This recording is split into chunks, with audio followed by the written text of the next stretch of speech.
రాప్తాడు మాజీ MLA Topudurthi Prakash Reddy mass leader.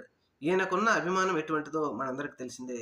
మరొకసారి ఈయన వైఎస్ఆర్ కాంగ్రెస్ పార్టీ కార్యకర్తలు, నాయకుల్లో ఒక జోష్‌నైతే నింపారు.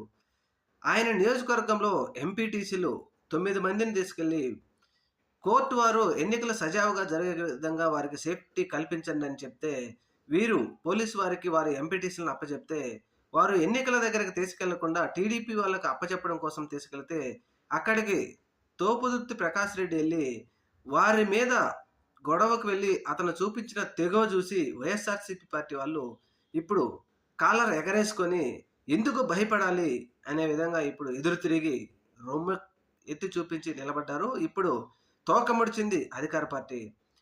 నిజంగా ఇప్పుడు తోపుదుర్తి ప్రకాష్ రెడ్డి పేరు మాత్రం ప్రభంజనంగా వినపడతా ఉంది ఆంధ్రప్రదేశ్ రాష్ట్రంలో. ఏం చేస్తారు? భయపెడితే, భయపడుతూ పోతుంటే ఎన్ని రోజులు భయపడతామంటూ ఆయన ఎదురు తిరగడంతో చాలామంది వైఎస్ఆర్‌సీపీ కార్యకర్తలు, నాయకులు కూడా ఇప్పుడు ఎదురు తిరిగారు. ఇప్పుడు కూటమి ప్రభుత్వం ఏం చేస్తుందో చూడాలి మరి.